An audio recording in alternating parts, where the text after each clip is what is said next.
Welcome once again to our Instagram question and answers. The first question is reactive anxious pit. Just killed a small dog. What kind of training do you recommend? Thanks. Um, that's probably a video call, man. I don't think I can fix this question on a question and answer. You definitely got to get control on that dog. I don't know the scenario. I don't know the age. I don't know anything about the type of dog, the situation. Can't really give you advice on that, but that's not a good scenario. What's your opinion on the Akita breed? I've trained a few. I like them. They definitely have like more a methodical type of temperament. Some can be very protective over their homes and dominant. And if you don't have a serious grasp on them, they could be a problem. I like them. They kind of remind me of Japanese culture. Very straight, very stern. They're kind of like that kind of dog. Would I own one? Probably not for my lifestyle, but they're beautiful. And the ones that I have trained, one was for aggression and one was just for basic obedience. The aggressive one did change. He was a serious dog and he wasn't taking no shit from nobody. Man, show them hybrids. When's that hybrid litter coming? That is a picture of a hybrid, and I will be showing off some of their training soon. I just haven't had time. I've got dogs in the past that are killing it. I've got dogs that I've sold that are killing it, training, and I need to post, I guess, videos of what they're doing, but it's just not a priority. Also, having a litter is not a priority right now. I got to wait to see what happens in this year, but probably this year there will be a hybrid breeding, depending on who's serious about the dogs. If you are serious about the dog, send me a DM and say, hey, I want a puppy. Are you still updating the course and how do you feel like it's going? The course is always updating, okay? It's going to be an evolution of trying to reach perfection. I'm trying to see what my audience is like. I'm trying to see who's getting value from it. If it's too complicated for the basic beginner, which I don't think it is, or if is it meant for enthusiasts and dog trainers? That's kind of where I'm trying to feel it out. It might be too much information for the basic beginner, but what's the problem with too much information? You don't have to use it. If you just want a good dog, you're going to get a good dog by doing a few hours, 10 hours of focusing in on what you need to focus in. If you are a dog trainer and you want to excel and do other things, I think that's where you will find a lot of value also. So yes, I'm always updating. I want to make it better. I want to make it the best online platform, period. And my course, in all actuality, will be the introduction into a dog training program, meaning that a trainer's training program. But if you don't have the fundamentals down, you can't do a trainer's program. And then that will step into a protection program for somebody who wants to do protection as a trainer. I see a lot of people coming out with protection training programs. And if you don't have the fundamentals down, you can forget about protection. So in my opinion, you need to have the fundamentals down. And when I say fundamentals down, like not tell your dog to sit and you got to tell him twice. I mean, you really have to have a good fundamentals. It's not just about the behavior. It's also about confidence. It's also about bite mechanics, the relationship. There's a bunch of shit. So that's the evolution I think that we're going to. We are in the beginning stages. I've now figured out a lot of things, so we will be moving forward. It's an evolution. I'm always asking Freddie's mom about him. We miss him. Is he coming home for Xmas? So I have a job to do, and my job is to dictate if the dog is the problem, if the parent is the problem, or is the two of them together a problem? There really is no problem between the two of them. Freddie is getting fixed up. Mom is learning how to be away from him and then how to limit, I would say, attention.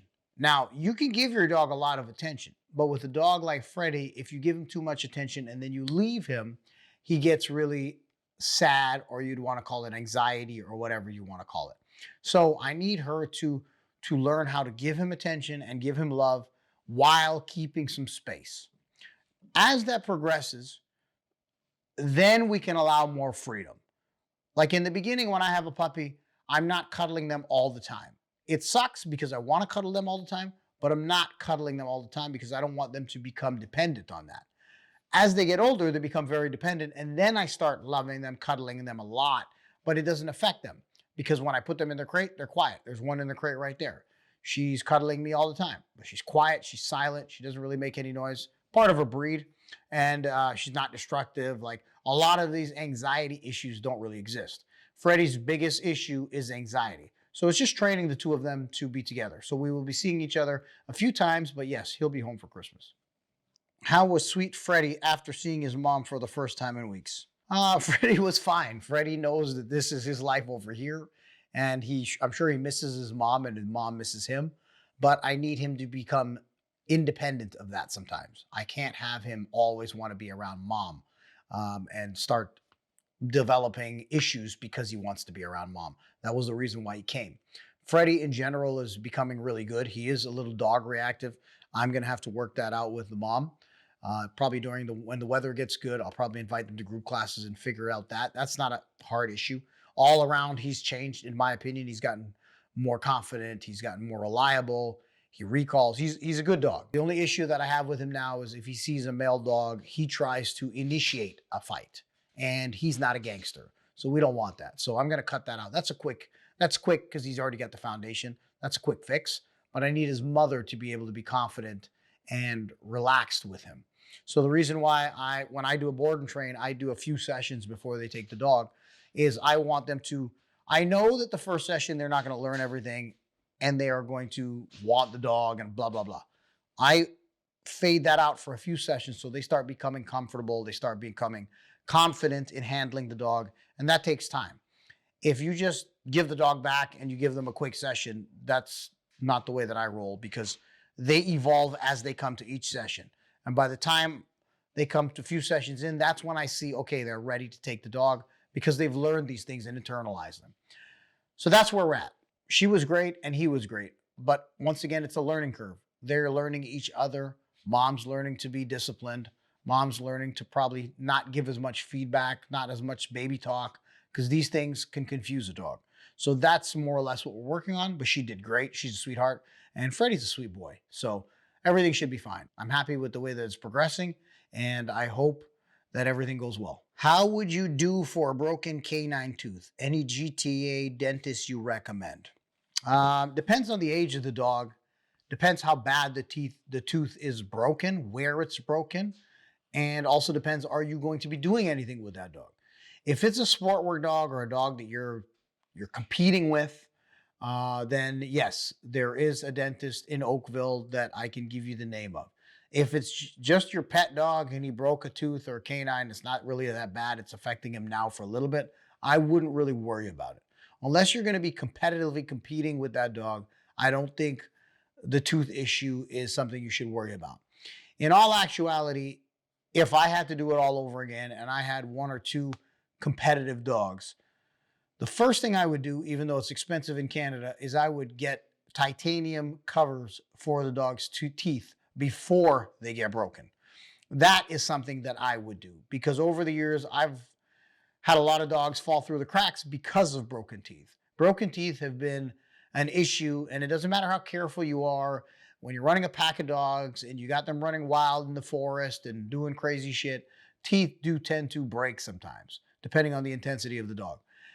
So what can you do? You could fix it, but in my opinion, sometimes even fixing it, they'll never bite the same again, depending on who does the work. And I would just leave it alone if it's not a competitive dog. Now, the dentist in Oakville, he does police dogs, and I did take Achilles to get a tooth fixed, extracted, and I competed 2 weeks later, and it was still affecting him. And that's why I also failed one of my PSA2s, but it was because of a tooth. And I would suggest probably leaving it alone unless you're going to, like I said, unless you're competing or it's a very valuable dog to you, I probably wouldn't fix it. That was a quick question and answer today. I hope you guys enjoyed it. I hope you found some value in it.